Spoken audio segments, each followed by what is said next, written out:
Bom dia. Bom, em primeiro lugar, eu quero agradecer essa deferência, esse convite feita pela Comissão de Educação, Ciência e Tecnologia da Assembleia Legislativa, em especial a sua presidente, a deputada Beatriz Cerqueira, e aos demais membros da comissão.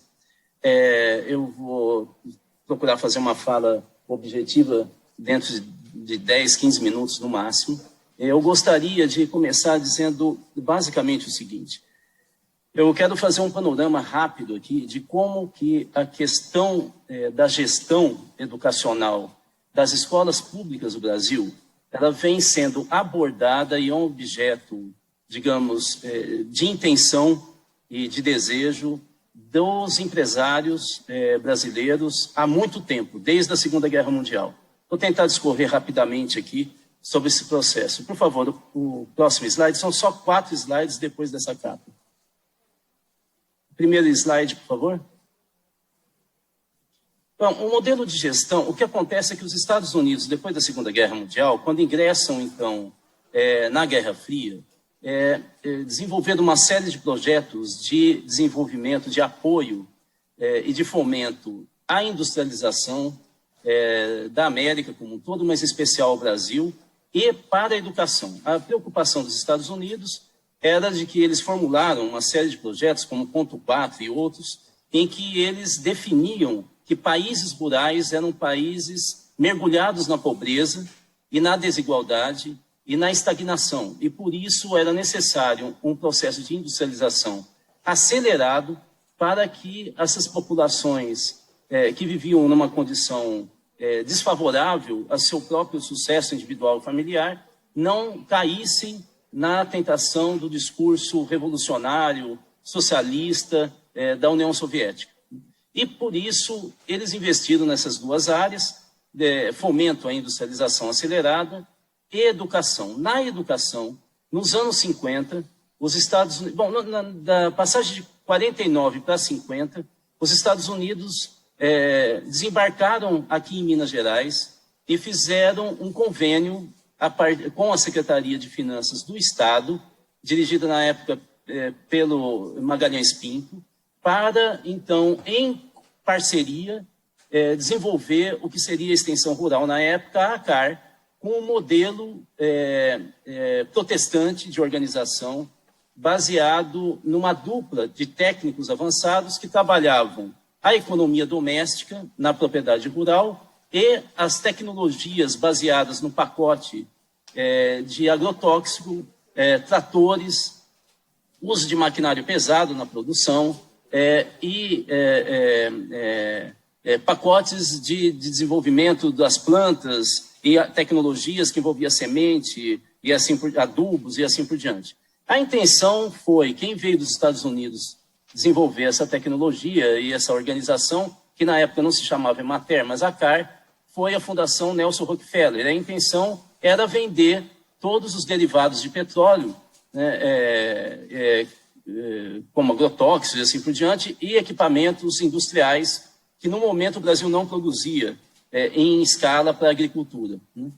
Depois, felizmente, essa tecnologia, a ACAR, foi se adaptando pouco a pouco às condições reais da agricultura brasileira e não o modelo norte-americano. É bom lembrar que os agricultores brasileiros, principalmente de Minas, que é onde iniciou a extensão rural com esse modelo de educação, eles acreditavam que a dupla de extensionistas da ACAR eram comunistas, né?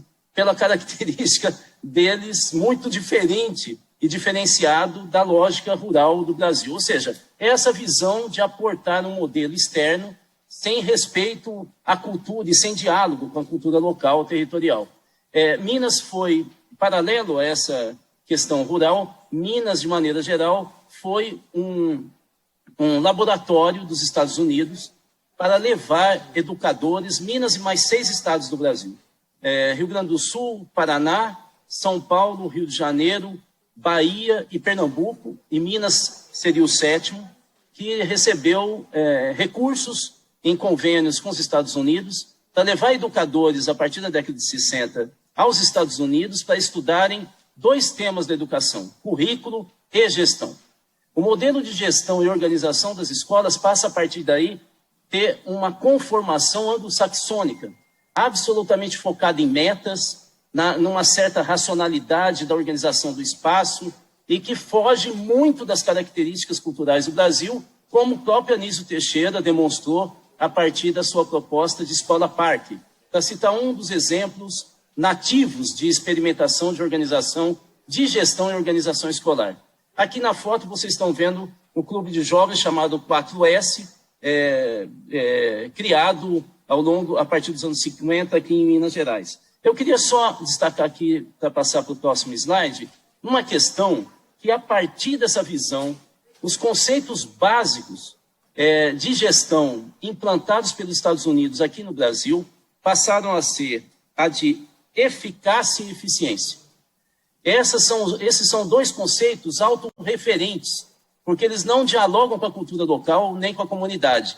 O conceito atual, trabalhado inclusive internacionalmente, é o conceito de relevância cultural, ou seja, o que a gestão dialoga com a comunidade, com os interesses, anseios e obstáculos de desenvolvimento da comunidade local, para então absorver e responder a esses obstáculos dentro de uma concepção mergulhada na nossa cultura, né? Então, os conceitos, de novo, de eficácia e eficiência são conceitos do século passado, que evidentemente eles têm seu sentido, mas sozinhos ou somados com efetividade, eles pouco dialogam com a cultura local ou constroem uma governança social dos modelos de gestão. Então, ela se estrutura por si só, no modelo autóctone de gestão. Próximo slide, por favor. Bom, Minas Gerais, mais recentemente, da década de 90 para cá, passou a ser um celeiro de modelos de empresariamento da educação. Ou seja, empresariamento significa que a educação assume modelos e conceitos de gestão, produtividade, atingimento de metas quantitativas e que fogem muito da concepção pedagógica de acompanhamento das dificuldades dos alunos e suas famílias, né? De novo, é um conceito voltado para si mesmo, como se a instituição fosse ela em si o objetivo geral da educação. Nos anos 90, o senhor João Batista de Oliveira implantou a aceleração de aprendizagem e modelos de gestão escolar nos moldes fordistas, aqui em Minas Gerais. O resultado foi um imenso fracasso do ponto de vista pedagógico, e isso foi verificado pelo Sistema de Avaliação Mineiro, o CIMAV, em todos os seus relatórios iniciais. As turmas com maior dificuldade e com mais atraso, inclusive, no seu desenvolvimento pedagógico, cognitivo, foram as de aceleração de aprendizagem. Depois nós tivemos o consultor Falcone, que orientou a implantação de controles de qualidade total na educação estadual. O mesmo resultado. Ou seja, a transposição de modelos empresariais para a educação no Brasil, ela sempre gerou, e principalmente educação pública, resultados absolutamente negativos na educação. Por quê? Porque ele é baseado em metas, ele é baseado na autorreferência da saúde da instituição e não exatamente no processo, focado no processo de desenvolvimento e dificuldades de aprendizagem dos alunos. Só lembrando, eu sou um dos formuladores de um programa de educação premiado em 2017 pela Unesco com melhor experiência de educação do Brasil, e ficou listado entre as 16 maiores experiências mais exitosas do mundo, né? Eu posso dizer para vocês que o modelo de gestão tem que ser baseado na ideia de que a mãe é o centro do desenvolvimento e desempenho escolar dos nossos alunos do Brasil. Isso é dado do IBGE, de relatórios específicos da área de educação, dos últimos 10 anos, 15 anos. Então, esse modelo de empresariamento de gestão foge completamente dos dados oficiais sobre o processo de desenvolvimento educacional, que não tem como pensar gestão escolar sem relacionar com o trabalho e a concepção estratégica pedagógica. Não dá para você separar uma coisa da outra, né? Só diz isso quem não entende educação, né? Todos os modelos de empresariamento de educação estadual redundaram em fracasso, como eu disse. Atualmente, nós temos uma série de forças externas ao mundo da educação pública que vem disputando os fundos públicos no último período. É o caso, por exemplo, de venda de apostila. Felizmente, isso não atinge tantos municípios em Minas, mas no caso de São Paulo, 25% dos municípios compram apostilas de empresas da área de educação. Nós temos no Brasil um dos maiores programas de livro didático distribuído gratuitamente às escolas, chamado Programa Nacional do Livro Didático, onde se avaliam os melhores livros didáticos do país. Há algum mistério a ser desvendado sobre por que em São Paulo, cuja concepção de gestão empresarial é tão forte, vários municípios elegem as empresas privadas de elaboração de apostila, que são absolutamente estandartizadas, elas não absorvem a cultura e a realidade local, como a BNCC sugere, sendo até 40% do conteúdo tendo que ser regional ou podendo ser regional ou local. Há um mistério aqui para saber por que se prefere gastar dinheiro público em apostila da empresa privada se os melhores livros didáticos são distribuídos de graça pela PNLD. E, finalmente, a tentativa de se tentar debelar o novo Fundeb, que infelizmente foi aprovado e regulamentado, com o CAC, custo aluno qualidade, que nós sabemos que define as condições básicas, como água potável, tratamento de esgoto das escolas, quadras, e uma série de outros requisitos básicos para a estruturação das escolas, né?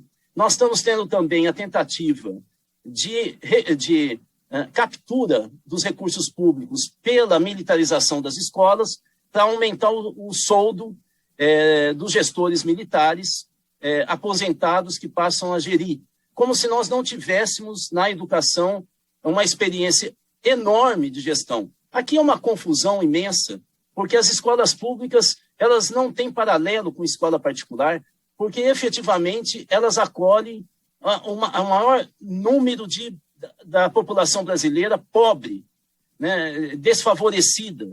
E aí pensar modelos de gestão empresarial na educação, que são todos focados principalmente para a população de alta renda, com estímulos, inclusive na sua casa, em aulas, ou seja, desconsiderar completamente a realidade social.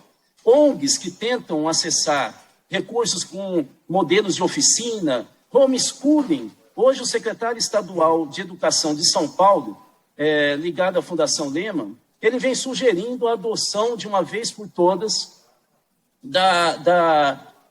o ensino remoto ou da EAD na educação pública e o dinheiro voltado para a escola pública, educação pública, seria parte dele transferido através de voucher para os pais que não conseguem educar seus filhos, para que eles comprem essa estrutura de aula particular e disseminem. Eu vou explicar rapidamente isso. Como funciona isso? 58%, segundo a Receita Federal do Brasil, 58% dos tributos pagos no Brasil vem de quem ganha até 2 salários mínimos. O voucher, o que significa? Retirar esse dinheiro, que majoritariamente é pago por pobres, transferir para voucher para pai, para estimular que ele transfira esse recurso público para empresas que apresentam aulas EAD. Então, vocês veem qual que é a estratégia que nós temos. Veja, os empresários fazem o que é da natureza deles, que é a competição e a tentativa de angariar recursos para investir em tecnologia e assim por diante. Ou seja, essa é a concepção empresarial, mas essa não é a concepção do serviço público, né? Então, é importante ver isso. Penúltimo slide, por favor. O programa Somar, pelo que eu ouvi agora, de fato, é mais uma tentativa de imposição do gerenciamento de tipo empresarial na educação pública do Estado de Minas Gerais. É mais uma tentativa.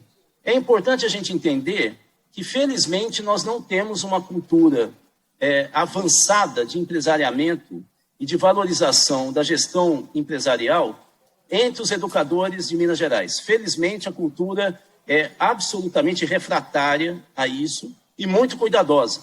E também no Ministério Público, em sua maioria, do Estado de Minas Gerais. A inspiração que nós vemos aqui é nitidamente baseada nos princípios da Fundação Lehman, que é a seleção de cargos de liderança, quando então a indicação passa a ser externa, não é? Da direção, gestão de pessoas no setor público. Eu estou aqui trazendo o que está no site da Fundação Lehman sobre gestão educacional, na busca do que denominam gente talentosa e comprometida, que nunca é construída coletivamente. Ela é externa, ela não ouve a comunidade escolar, nunca. O risco. Há um primeiro risco que nos preocupa muito, nós que trabalhamos com a educação há tanto tempo, que é a intimidade dos objetivos empresariais e a busca de cadastros e informações junto à educação pública. Nós temos preocupação que esses cadastros passem a ser canalizados para justamente venda de cursos EAD e outras possibilidades, né? De tentativa de usar como mercado esse público que é de cidadão, não é cliente. Isso é um temor, né, que nós... quando eu falo nós, eu vou citar aqui as entidades do Pacto Educativo Global, que eu sou coordenador nacional, que é liderado pelo Papa Francisco. Nós temos muita preocupação em relação a isso. E, finalmente, nós tememos, com a entrada da tecnologia 5G, de vendas automáticas de pacotes de cursos EAD e outros tipos de treinamento, né, training, junto, inclusive, a familiares, que estão sentindo, pelas pesquisas que nós estamos realizando, dificuldade de acompanhar o ensino remoto nesse momento. Ou seja, como você transformar a mazela do ensino remoto transformar em uma plataforma para a venda de produtos EAD para os pais e assim você conseguir acoplar com a proposta de homeschooling que vem sendo sugerida por alguns gestores educacionais do país, né? No último mês em especial. Último slide, por favor. Eu queria voltar, então, para o primeiro item, que o gerencialismo, que é essa técnica gerencial de pensar a educação, com técnicas de modelo fordistas, alguns com modelo taylorista, de você pensar sempre os alunos como número, as avaliações externas como base de se pensar resultado, e não acompanhar o desenvolvimento e compreender a lógica familiar e de socialização dos alunos. Ou seja, você despersonaliza a escola, além de transformar o professor num operário que tem que atingir metas. Eu queria só lembrar que nós temos, depois do slide, eu gostaria de lembrar e passar aqui para vocês a capa de um livro da Diana Ravitch, que se chama Vida e Morte do Grande Sistema Escolar Americano, a elaboradora no governo Bush e Clinton, do modelo de avaliação externa e premiação de resultados. Ela demonstra nesse livro, ela que foi a grande formuladora, como que esses modelos destroem o desenvolvimento da inteligência das crianças e alunos e começam a ser educados ou adestrados para fazer testes e não para ter autonomia de resposta. Rapidamente eu vou aqui, então, fazer a ligação entre o modelo gerencialista que está sendo proposto com o risco pedagógico. O professor da USP, Valdemar Setzer, vem criticando o pensamento binário que é utilizado pela informática e por esses modelos baseados em metas quantitativas dos comandos de gestão empresarial. Elas são metas simplificadas, de baixa complexidade, que destroem o desenvolvimento, por exemplo, da criança da paralógica, porque ela é toda focada em resposta previamente determinada. Sempre o foco do gerencialismo é meta, é resultado, não é processo. Não é tentar compreender as causas da dificuldade, mas é tentar saber quantos alunos atingiram o padrão externo definido como o adequado, o idealizado. Não se pensa, por exemplo, portanto, meandros e multiplicidades de causa para um resultado específico do desenvolvimento cognitivo e comportamental dos alunos. Quarto, tal pensamento simplório e simplificado destrói a mediação da lógica da aprendizagem e a complexidade do trabalho dos professores. Percebam que, normalmente, nessa questão gerencialista, não se fala do educador, não se fala da atividade fim, se fala da atividade meio como se ela fosse o centro da educação. E o centro da educação é a sala de aula. Então, não há justificativa do modelo de gestão a partir do que ocorre na sala de aula e na vida dos alunos. Percebam que não há, na apresentação feita pela secretaria, nenhum dado relativo à realidade dos alunos, dos professores, da sala de aula, das escolas. Simplesmente é eliminado a realidade social. Quinto, ninguém aprende apenas por um estímulo escolar. Se aprende com a família, se aprende na comunidade, se aprende com seus colegas. E é isso que o modelo gerencialista, por ser institucionalista, ele não consegue falar, porque ele não dialoga com as dinâmicas sociais de aprendizagem.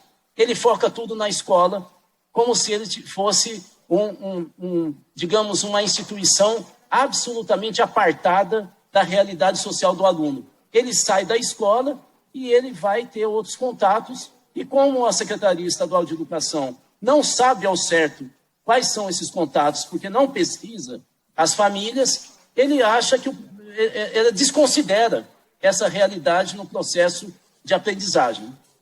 Finalmente, desconsidera o fortalecimento da comunidade escolar como fonte da gestão.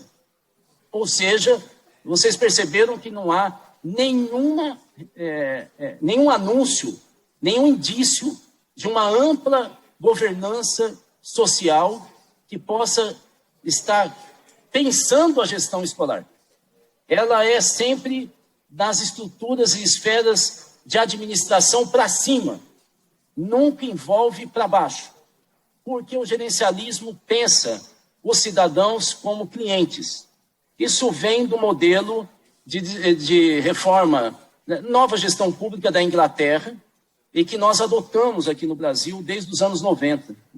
Então, há aqui uma preocupação gravíssima que eu gostaria de alertar os nossos representantes no Parlamento Mineiro, de que aqui não se trata apenas de eficiência ou eficácia.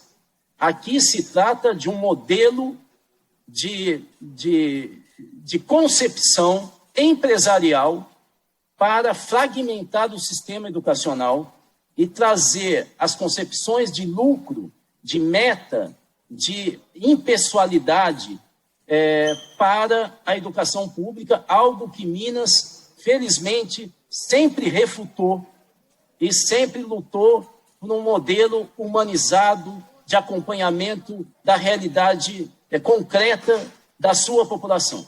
Obrigado, um bom dia.